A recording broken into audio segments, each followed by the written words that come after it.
Hi friends, അപ്പോൾ നിങ്ങളെല്ലാവരും അടിപൊളിയായിട്ടിരിക്കുന്നു വിചാരിക്കുന്നു. അപ്പോൾ ഇന്ന് നമ്മൾ വീഡിയോ ചെയ്യാൻ ഉദ്ദേശിക്കുന്നത് എന്താണ്, ഒരു 15 ലാക്സിന്റെ അടിയിൽ നിങ്ങൾക്ക് വാങ്ങാൻ പറ്റിയ ബെസ്റ്റ് ഓട്ടോമാറ്റിക് കാർസ് നിങ്ങൾക്ക് 15 ലാക്സിന്റെ അടിയിൽ ഒരു 5 കാറാണ് ഞാൻ കൊണ്ടുവന്നിരിക്കുന്നത്. നിങ്ങൾക്ക് ഇത് കൺസിഡർ ചെയ്ത് നോക്കാം കേട്ടോ. അപ്പോൾ നമ്മുടെ ഫസ്റ്റ് വണ്ടി എന്ന് പറഞ്ഞത് ഏതാണല്ലേ? ഫസ്റ്റ് വണ്ടി ആൾട്രോസ് ആണ്. പ്രീമിയം ഹാഷ് ബാക്ക് ആണ്. ടാറ്റയുടെ സൈഡിൽ നിന്നുള്ള പ്രീമിയം ഹാഷ് ബാക്ക് ആണ് ആൾട്രോസ്. അതിന്റെ സ്പെസിഫിക്കേഷൻ പറയുകയാണെങ്കിൽ ആൾട്രോസ് DCA എന്നാണ് അവർ വിളിക്കുന്നത്. ഒരു 1.2 ലിറ്റേഴ്സ് പെട്രോൾ എഞ്ചിനാണ്. അതേപോലെ 6 speed dual clutch automatic transmission ആണ് അതിൽ കൊടുത്തിരിക്കുന്നത്. അതേപോലെ അത് നമ്മുടെ 5 സ്റ്റാർ സേഫ്റ്റി ഉള്ള ഹാഷ് ബാക്ക് ആണ്. അടുത്ത വണ്ടി എന്ന് പറയുന്നത് ഹ്യുണ്ടായി i20 നമുക്ക് രണ്ട് ഓപ്ഷൻസ് ഉണ്ട്. CVT ഉണ്ട്, അതേപോലെ DCT ഉണ്ട്. അതൊരു പ്രീമിയം ഹാഷ് ബാക്ക് തന്നെയാണ്. Smooth CVT or sporty DCT അങ്ങനെ വേണം നമുക്ക് പറയാം കേട്ടോ. മൂന്നാമത്തെ വണ്ടിയിലേക്ക് പോവാണ്. അതൊരു ബഡ്ജറ്റ് സെഗ്മെന്റിലുള്ള ആൾക്കാർക്ക് ഓട്ടോമാറ്റഡ് ട്രാൻസ്മിഷൻ വേണമെന്നുണ്ടെങ്കിൽ കൺസിഡർ ചെയ്യാൻ പറ്റിയ നല്ലൊരു വണ്ടിയാണ് നിസാൻ മാഗ്നൈറ്റ്. അതിന്റെ ഡീറ്റെയിൽസ് പറയുകയാണെങ്കിൽ ഒരു 1 ലിറ്റർ എഞ്ചിനാണ് വരിക. അതേപോലെ കംഫർട്ടും ബഡ്ജറ്റ് ഫ്രണ്ട്ലിയുമാണ്.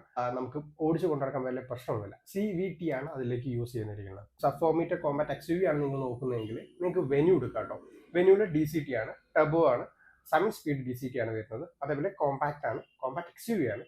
ഇപ്പൊ കുറച്ചുകൂടി ലിറ്റിൽ ഒരു വലിയ വണ്ടി വേണമെന്നുണ്ടെങ്കിൽ നിങ്ങൾക്ക് കൺസിഡർ. ഇതിലും വരുന്നത് 1 ലിറ്റർ തന്നെയാണ് എഞ്ചിൻ വരുന്നത്.